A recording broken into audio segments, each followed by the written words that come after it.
Greetings to my fellow peace blunderers, and today we're going to try something a little bit different. I'm launching a new series of videos trying to analyze and break down common types of tactics that you get to see on the chessboard, one type of tactic per video. I'm going to explain the common logic and the commonly repeating patterns behind these tactics, and I'm going to use real life positions, no puzzles, no artificially created stuff.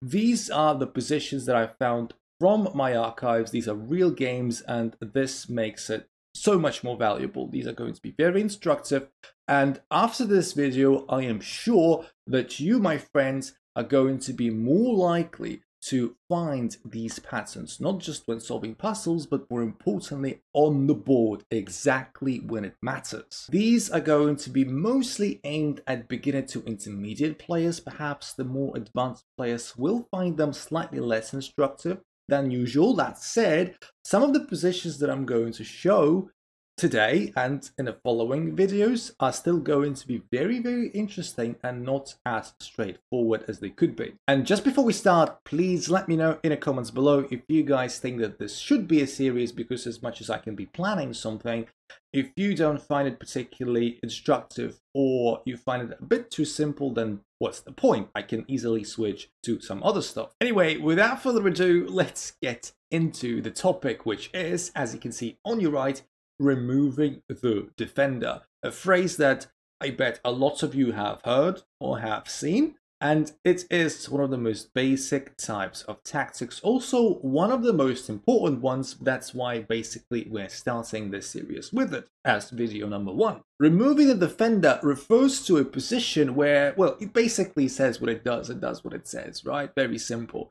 We are trying to remove a defender of a key square or a key piece in the opponent's position, so that when the defender is removed, we can attack that piece, or we can even maybe capture that piece. And the most basic example you can see right now in front of you, it is black to move. White just played bishop to f3, and white is in a bit of trouble because black can now play. You can pause the video if you want to find the winning move. I can give you just a second. 1, 2, 3. So the winning move is bishop to c2, right? A very effective move, very simple. So we are going to attack that rook with the bishop. The rook is entrapped. Rook has got 2 squares there. So the rook itself, it's safe. However, it still has to move. And when it moves to, let's say, c1, we can now attack that bishop and we can capture it for free, because we have just removed the only defender of the d2 bishop. Bang! The rook is no longer helping, and coincidentally the rook is attacking the bishop on c2, but we are lucky enough to have this rook come in and help defend the bishop, so that we actually get a free piece and there is nothing that white can capture back. And now that everyone surely understands what removing the defender is, let's look into some juicier positions and let's discuss when you should look for this tactic, when this tactic is at its most important. Now, with any tactic, it's very important anyway that you actually are able to find it. I'm pretty sure that a lot of you guys share this experience where you do puzzles and you get good at them, right? You are able to find solutions to puzzles more often than not. However, you fail to replicate the same pattern finding skill in your real games, because guess what? When you're playing a real game, no one tells you this is the position where you need to find a solution. You just play a game casually, and sometimes it just doesn't cross your mind that there is a tactic. This is exactly the problem that we are trying to solve with this video and the following ones as well. Now then, when should we be looking for removing the defender opportunities? Let's look into the position number 2. This position is black to play. White just played rook f1, desperately trying to protect that bishop on f2. Poor bishop, that is. And this position, safe to say, is winning for black. And there are lots of winning moves, and unless black blunders terribly, black is going to win. However, the best move by far is also by far the most spectacular. As we can see, the main focus of black's attack is this extremely powerful battery with the queen and the rook. And whenever we attack, we are always trying to solve a problem in a way, right? Each attack is a problem that we're trying to solve. And in this case, the problem that we are looking a solution for is the following. The most optimal way for this attack to finish is delivering a mate on g2, because let's face it, this battery is staring at the bishop, yes, but by extension is also looking at the g2 square. And if I told you that you could at some point deliver queen takes g2 mate, you'd be quite happy. The problem that we need to solve is, though, this bishop. This bishop is, for the moment, sufficiently defended and is standing in our way, preventing us from delivering that mate. And we're asking ourselves a question. Can I remove that bishop? Can I get it out of the way? The bishop that is not necessarily directly defending this pawn. Let's face it, this bishop is not a defender of that pawn, but it is blocking our way towards it. And I'm pretty sure that by now most of you will find a solution. And if you want to find it by yourself, just pause the video, I'll give you 1 second, 1, 2, 3. And the solution is, of course, bishop to h4. A very good one. The bishop is technically hanging, of course. We can take the bishop on h4, but this is exactly what black is looking for because mate is coming. We removed the defender of that g2 pawn. And if the bishop doesn't move, it's just going to be captured because, let's face it, it's attacked 3 times now, and there is no feasible way for white to defend this bishop thrice. That's why it's either going to be made like this, or the more resistant path is that, we're letting this bishop fall, and mate is going to come sooner rather than later anyway. Now then, if you found the last one a little bit too simple, don't worry, we're going to be raising the difficulty level position by position. In this one, again, we're going to apply the same problem-solving mindset. We are going to look at this position and it's white to play, and we're going to try and visualize the most optimal way for this position to unfold. And then we're going to try to force this position to go that route, the most optimal route. And in this scenario, obviously, the most optimal route for us as white would be delivering the mate on f7. Pretty simple, right?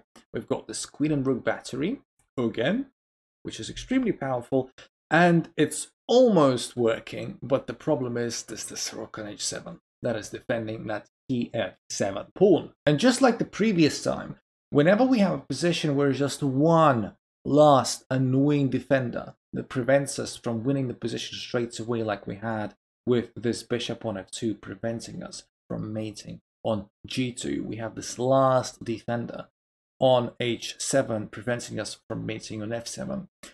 Any cost that we're going to pay to remove that defender is going to be good enough.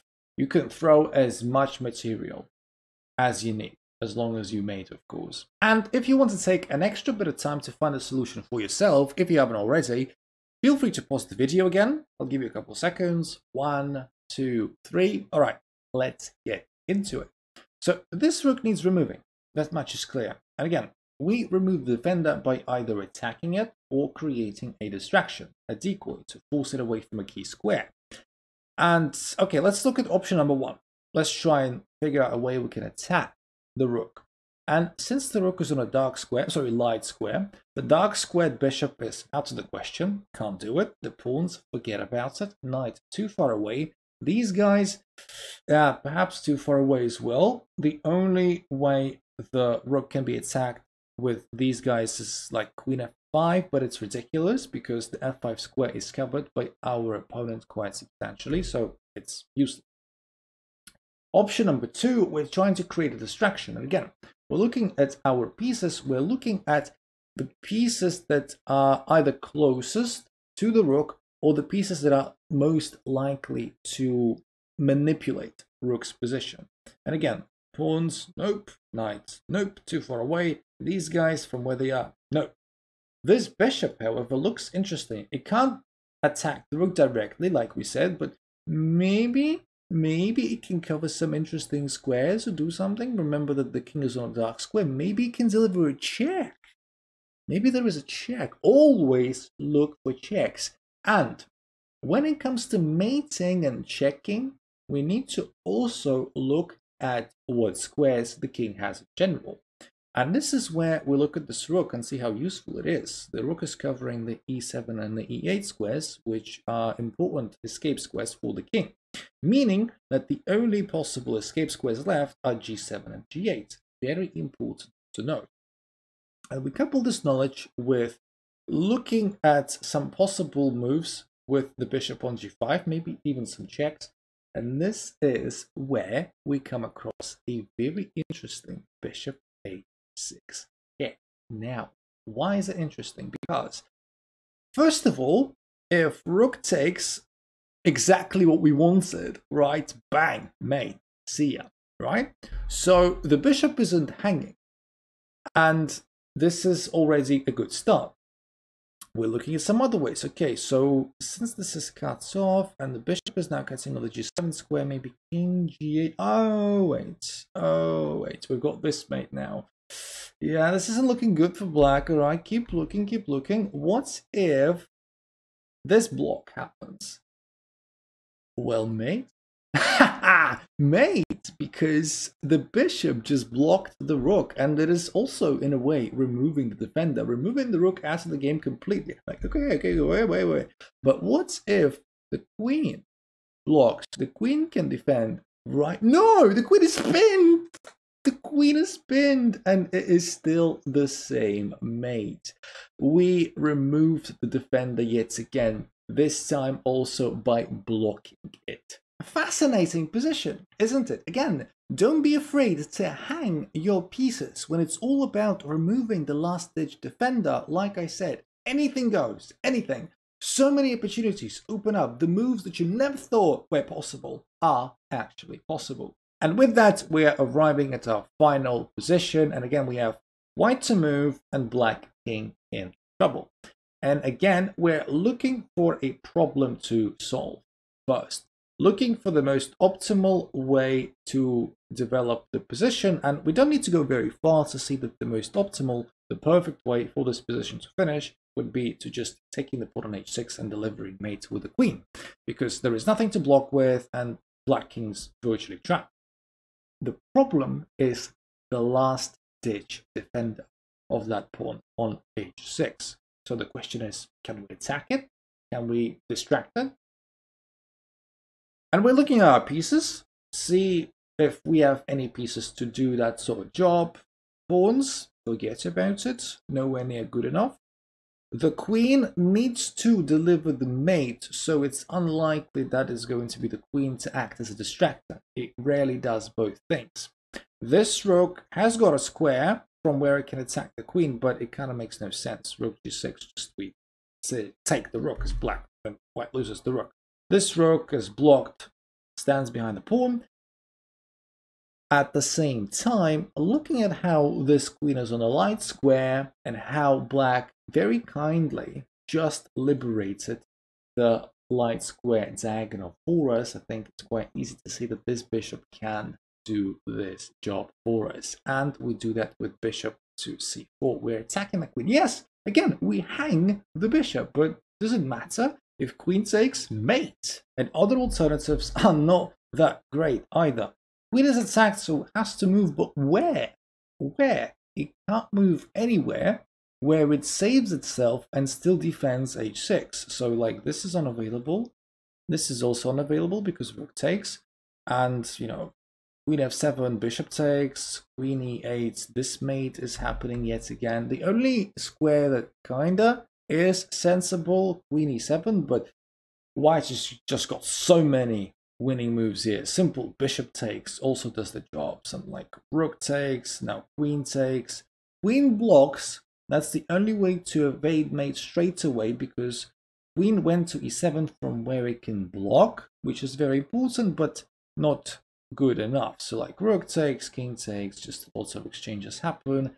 And we've got the rook behind a pass pawn, which is queening, and white is simply winning. Now, of course, far from every position will allow you to remove a defender in this kind of tactical and spectacular manner. There are a lot of normal looking positions that have defenders that are just there and they are there to stay.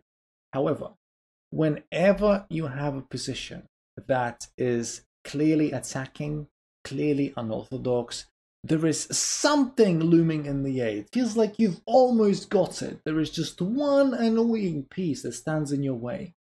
Look for every possible move, literally aiming at removing that annoying piece. Even if you hang material, even if you lose a bit of it, it doesn't matter as long as we reach that goal and we win the game. Get inspired to be more creative, and hopefully this video has helped you to do so at least a little bit. And if you just so happened to find this video useful, please like and subscribe. Follow me on Twitch. I stream Tuesdays, Thursdays and Sundays. Find me on chess.com. Join our Discord. All that good stuff. And I'm going to talk to you very soon. My favorite unintentional gambit is love you all. See ya in the next one.